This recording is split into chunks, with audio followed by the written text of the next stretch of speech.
Hola, bienvenidos a The King. Hoy vamos con un ensayo y hoy vamos a hablar de, como dice el título, la pasión de Cristo. Que sí, estarán pensando, Adrián, usted tan católico, tan creyente, no lo veo. Soy creyente, de hecho, vean aquí, soy creyente.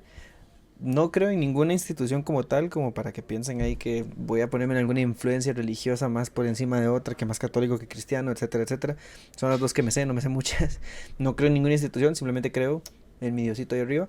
Pero vamos a hablar, no desde una forma religiosa, sino que hoy vamos a hablar, mi gente, vamos a hablar de cine. Sí, hoy vamos a hablar de Cristo, o mejor dicho, vamos a hablar de Cristos. Y ya van a entender por qué digo eso. Y sí, hoy vamos a hablar de películas, como se los comenté, porque vamos a hablar del concepto de la pasión de Cristo como un concepto de sugestión de masas, pero no sugestión de masas a lo político, otra vez se los menciono, no es como esto que nos incrustan en la cabeza y así, sino que vamos a hablar de sugestión de masas en el cine.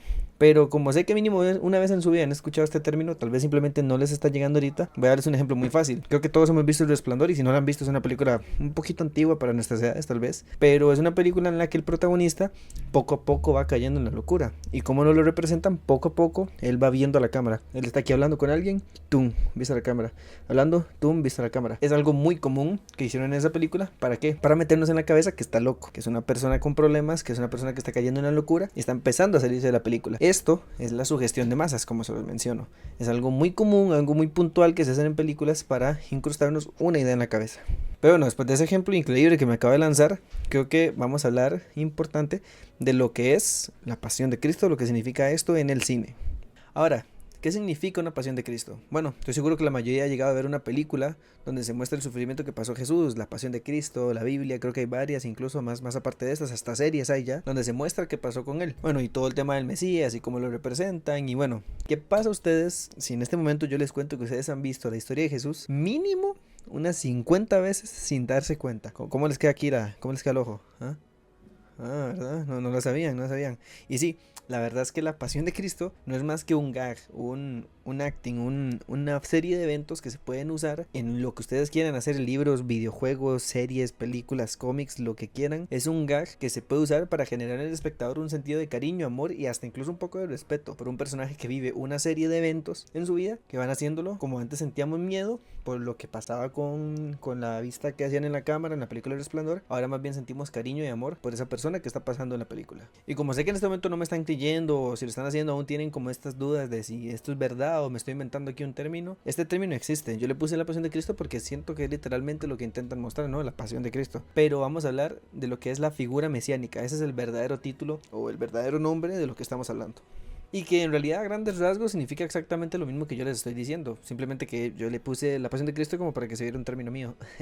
Pero no, no, en realidad no, pero es porque es una pasión de Cristo, ¿no? Y siento que figura mesiánica no es como el... Es el mismo término, pero no es tan clic como para que se entienda más sencillo, ¿no? Pero bueno, voy a leerles aquí a detalle qué significa la figura mesiánica y va a estar apareciendo en pantalla de igual forma. Y es que, y cito, la figura mesiánica es tratar de moldear personajes que el público perciba como sacrificados, puros o injustamente maltratados o incluso como redentores. Esto provocando que la audiencia sienta una empatía, un cariño o incluso una pena por ello. Pero entonces, ¿cómo se construye una figura mesiánica en el cine? O en un libro, etcétera? Pero vamos a hablar más que todo del cine porque creo que es lo que todos hemos visto mínimo una vez en nuestra vida. Porque tal vez no les gusten los videojuegos, o tal vez no les guste leer, o no les gustan los cómics, entonces no han tenido forma de verlo. Pero bueno, ¿cómo se hace en el cine una figura mesiánica? Pero bueno, para construirla iremos punto por punto explicando cómo se ve esto en el cine y así que podamos entender qué es y dónde la podemos ver. Voy a dar unos cuantos ejemplos puntuales, pero después de esta parte vamos a ver unos ejemplos completos de películas, así que ahí para que estén atentos, pongan atención que hago examen al final. Una de las bases del arquetipo de Jesús es el sufrimiento injusto que este pasa. En los evangelios Jesús es traicionado por uno de sus amigos más cercanos como lo es Judas y luego es condenado, pese a no hacer ningún crimen, es incluso condenado por encima de un asesino a sufrir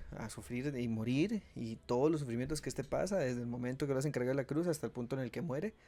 Y bueno, esta sensación de que sufre se aplica en muchos personajes del cine para hacernos sentir esa pena de pucha, él no está haciendo nada malo, él está siendo una buena persona y lo están pagando así. Un ejemplo claro, tenemos Matrix. No sé si se recuerdan a Neo, que está traicionado en la primera entrega por Cypher. Eso es una forma de darnos pena. ¿Cuántas veces vemos en el cine traiciones de un personaje que creemos que es bueno, traiciona a los buenos? Y hace que sintamos pena por ellos, porque uno dice, pucha, ya no van a ganar, acaban de ser traicionados. Y es aquí donde se ve esto. O por ejemplo en el Gladiador, donde este es condenado injustamente por el emperador simplemente por un ataque de celos, un ataque de enojo que este tiene sobre él, a pesar de haber sido el más leal del imperio. Y este sufrimiento injustificado que sufre hace que lo queramos mucho y que a día de hoy sea un personaje tan icónico, porque todo lo que vivió y todo lo que sobrevivió. Y bueno, punto número 2, tenemos lo que es el propósito. Jesús no fue solo un predicador, sino que era alguien con un propósito trascendental, algo más allá de nuestra perspectiva, algo más allá de nuestro pensamiento. Él estaba para salvar a la humanidad, él estaba aquí con una misión. Y como su paso por la Tierra tenía un objetivo más allá de lo que tenemos todos como objetivo material. Un ejemplo de esto lo podemos ver en Interstellar, donde Cooper no es que viaja al espacio por gusto propio, por generar dinero, viaja buscando un salve para la humanidad. Un ejemplo que también creo que le va a quedar bastante bien a todos, Harry Potter. Muchos han visto Harry Potter, perdón, yo no lo he visto, pero investigué para decirles esto. Harry Potter tiene una misión más allá del comprendimiento de él mismo. Harry tiene que salvar a todos, él es el de la profecía, que esto incluso se aplica en Matrix también, ¿no? Que Neo es el de la profecía, es el encargado, es el Mesías, el que viene a salvar al mundo. El sacrificio es quizás el elemento más potente de la figura de Jesús, es como lo que más se recuerda, ¿no? La crucifixión en la... Uy, casi hago la figura, qué feo, ¿no? Es la crucifixión en la cruz, el aceptar el sufrimiento y la muerte por el amor a los demás, por el querer a las demás personas, incluso por aquellos que lo rechazan. Él no pelea por su vida, sino que la entrega de forma voluntaria sin importar que la persona la quiera o no. Esto lo podemos ver, bueno, un ejemplo bastante actual, ¿no? Avengers Endgame, donde Tony Stark se sacrifica por todos, casi como una figura divina, sabiendo que iba a morir, sabiendo que ese era el momento de su muerte. Hizo todo y no le importó, lo hizo por las personas que amaba, incluso por las personas que no conocía, en un acto valiente sin mirar, sin importarle que a quienes salvaba. O como podemos verlo en El Gigante de Hierro, que por cierto ahora indagaremos un poco más en esta película, en donde antes de morir, dice: yo no soy un arma, y decide sacrificarse por las mismas personas que lo estaban atacando hace unos minutos. Se sacrifica por ellos, muriendo ahí mismo, demostrando que este tipo de figuras tienen un amor incondicional, haciendo que los amemos tanto. ¿Quién no adora al Gigante de Hierro, por ejemplo? Jesús no solo muere, sino que también resucita. Es un punto muy crucial en la historia de Jesús y de la Biblia en general. Este es el corazón del mensaje cristiano, que su muerte no es el final, sino que es el inicio de algo nuevo, es el transformarse. Y bueno, la resurrección en el cine es algo que podemos ver bastante, de ver cómo se vence el dolor a través de la resurrección. Que no me malentiendan, no es que todos los personajes tienen que morir y revivir, sino que también estamos hablando de una muerte simbólica, una muerte como no física, sino mental, la muerte de un pensamiento para el nacimiento de uno nuevo. Por ejemplo, bueno, en la Pasión de Cristo misma, ¿no? Que se ve la muerte así, que literalmente se ejemplifica porque es la historia de Cristo, así que tal vez no es el mejor ejemplo, pero podemos verlo en ET, ¿no? Cuando ET parece que muere y resucita, a ver cómo su cuerpo comienza a brillar la luz, demostrando su calidad casi celestial. Este tipo de imágenes no son casualidades. Usualmente se representa con una luz alrededor para darnos a entender que este ser renació y es un nuevo hombre, como también puede ser Gandalf en El Señor de los Anillos, donde muere como Gandalf gris para volver como Gandalf blanco, una versión más poderosa, una versión más fuerte, una versión con más amor en sí mismo, podríamos decirlo. Punto 6. En el punto final esto es un poco más simbólico, es un poco más, incluso hasta diría rebuscado si lo piensan bien, porque estamos hablando del símbolo de la cruz. El simbolismo de un personaje ver haciendo la cruz, por eso dije antes, uy, casi hago el símbolo de la cruz, eso nada que ver, no debería. Que es un símbolo muy interpretativo a nuestra vista y es curioso ver cómo a través de esto logran llegar aquí, llegar a nosotros, llegar a nuestra mente. Y es que el ver a un personaje sufriendo en símbolo de cruz hace que reforcemos esa conexión con él, hace que la imagen de él, con los brazos abiertos, formando una cruz, suele aparecer en momentos claves de la película, momentos de transformación, momentos finales, donde ya conectamos con el personaje y este es su último momento antes de hacer y ya estemos al 100% con él. Esto lo podemos ver, bueno, en Matrix incluso, sigo con Matrix, que no va a ser de los ejemplos grandes, pero por eso lo sé bastante, donde el cuerpo de Neo queda suspendido, con los brazos extendidos, haciendo una forma clara de cruz, justo después de haberse sacrificado por la humanidad. En El Hombre de Acero, estoy hablando esta vez de Superman, no del Gigante de Acero, este desciende del espacio con los brazos abiertos, abrazando al mundo, dando a entender que llegó esta energía poderosa y gigante que va a protegernos y que inmediatamente nos activa aquí a los espectadores una respuesta emocional y simbólica a querer a Superman. Ahora, visto los puntos y entendiendo qué es la figura mesiánica, vamos a ver, porque sé que puede ser que aún no me estén creyendo o todavía no estén terminando de entender, así que qué mejor forma de entender que con unos ejemplos. Así que les voy a mostrar dos ejemplos de películas en donde nos implantan así en la cara la idea de la figura mesiánica para hacernos amar al personaje que estamos viendo. Que por cierto, antes de continuar con esto, un poquito de anuncios, suscríbanse, denle like y para este video coméntenme personajes o películas más específicamente donde se ve la figura mesiánica. Me interesaría leer unos cuantos ahí y ver cuántos podemos encontrar. Háganlo antes de ver los ejemplos para ver si logran llegarles sin leer ejemplos, porque estoy seguro que ya lo lograron entender, así que coméntenme ahí películas sin ver la parte de ejemplos para ver a cuántas películas le llegan con este sentido y tal vez ahora con los ejemplos podemos ver que es verdad que son películas con figuras mesiánicas. Así que ahí los voy a estar leyendo y voy a estar contestando. Pero ahora sí, les voy a dar dos ejemplos de películas. Una de niños y una de adultos que me estarán preguntando, bueno, pero ¿por qué? Y yo les digo, dejen de preguntar tanto y vean el maldito video, esto no es una clase, pero no pasa nada. Pero bueno, ¿por qué una de niños y una de adultos? Porque de esta forma vamos a poder ver cómo se representan ambas películas. No solamente es con la sugestividad de los niños, o no solamente es con la idea de que un adulto es más fácil de meterle estas ideas, sino que en los dos pasa. Así que bueno, vamos a verlo y vamos con la primera película. Para el primer ejemplo, como lo vieron, vamos a hablar del Gigante de Hierro. Todos conocemos esta película y la hemos visto, así que no voy a entrar mucho en tramas. Igual con la de adultos, no voy a entrar en tramas, escogí películas que creo que la mayoría de personas han visto, como para que simplemente con los ejemplos se hagan la idea. Así que vamos a verlo cómo es. Y además de que si me pongo a hablar de la trama me pongo a llorar. No, pero ya así en serio ya vamos a hablar de punto por punto de dónde están presentes las ideas de Jesús, en comprender cómo el gigante de hierro nos construye así en la cara esta imagen a semejanza de Jesús, a semejanza de un Mesías que nos hace que queramos tanto al personaje, porque ¿quién no ama al gigante de hierro exactamente? Pero vamos con el punto 1, las injusticias o traiciones. Es que el gigante es perseguido y atacado por el gobierno solo por ser diferente, se le ataca por ser distinto, se le ataca porque simplemente es gigante y no ha hecho absolutamente nada malo, pero se le trata así, y es juzgado por un arma como su apariencia, bastante parecido a la historia de Jesús. Punto número 2, tiene una misión o tiene un propósito superior. Este aprende que puede elegir en quién convertirse, este es una persona nueva en este mundo, su misión pasa de sobrevivir a proteger a los humanos, especialmente el niño que él tanto ama y quiere, pero a la hora de sacrificarse no solo lo hace por él comprende su misión y entiende que tiene que hacerlo por todos, hasta por los que lo atacan, como Jesús pidiendo perdón en la cruz por todos los que estaban atacando, todos los que estaban criticando, insultándolo, golpeándolo, él pidió perdón por todos. Punto número 3, este está dispuesto a sacrificarse por los demás. Cuando un misil se dirige al pueblo, cuando parece que todos van a morir, uno pensaría, agarra al niño y a su familia y váyase de ahí, son los únicos que merecen sobrevivir, pero no. Él no piensa así. Jesús nunca hizo una distinción entre las personas que lo trataban bien y las personas que lo trataban mal. Él amaba a todos por igual. El robot comprendió que él tenía que amar a todos por igual y decidió sacrificarse antes que solo sacrificarse por los que él quería. Punto número 4, consecuente a este tiene una muerte y una resurrección. La muerte ya acabamos de hablar, y la resurrección es donde se ve al final que se insinúa una posible recuperación de él, donde sus partes empiezan a reunirse, dando pie a la posibilidad de que vuelva a la vida, como un robot cambiado, un robot que ya aprendió, un robot que ya sabe. Pero podemos decir que también no tanto porque muere al final y entonces no hay una consecuencia a lo siguiente, ya que ya murió. Pero bueno, se le muestra como un ser puro luminoso, ese es el punto número 5, ya que a pesar de su tamaño y aspecto metálico, el gigante es tierno, es noble y en muchas escenas es iluminado con tonos cálidos. Esto no es coincidencia, es a propósito. Es para mostrarnos su bondad, para mostrar su color de alma.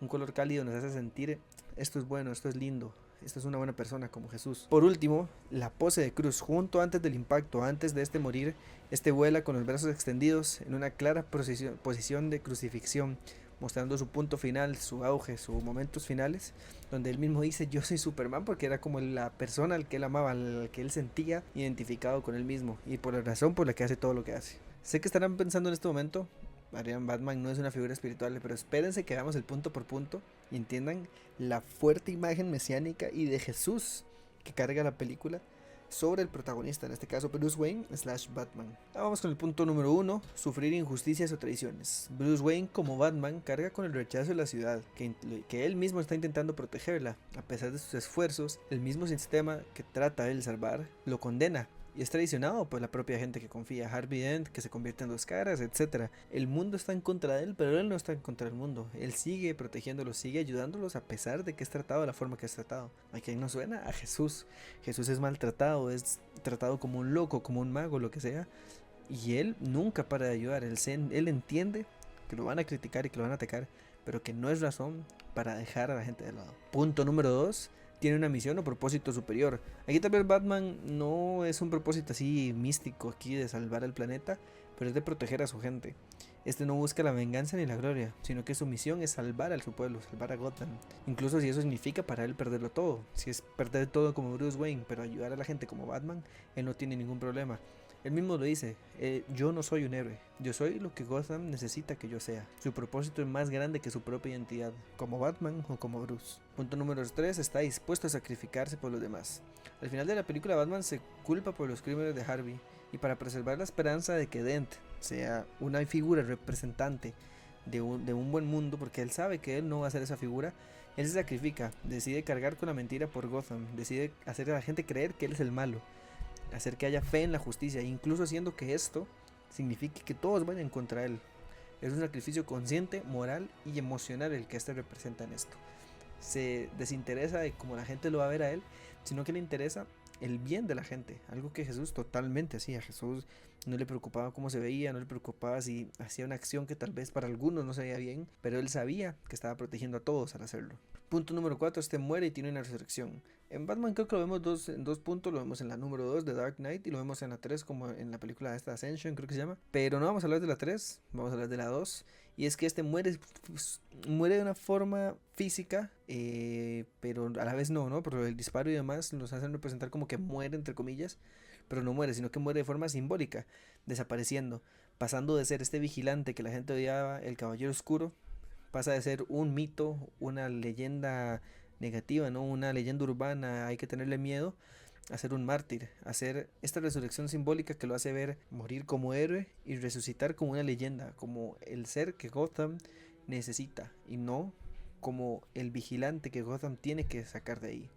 Este punto es donde la misma policía empieza a querer a Batman, todos empiezan a respetar a Batman, incluso aunque ya no esté, se convierte en esa leyenda que la gente necesita para salir adelante. Batman se muestra como algo puro, algo luminoso, un poco en contraste, ¿no? Pero se muestra como algo puro y luminoso, algo que, aunque Batman es oscuro, Batman representa una luz moral dentro del caos, dentro de todo el desastre. Batman es esa luz, ese rayo de esperanza que necesita el pueblo para saber que se puede salir adelante, que el crimen va a acabar. Y Batman es representado como algo no corruptible, ¿no? Podemos ver muchas veces en la película donde se habla de policías corruptos, del gobierno corrupto.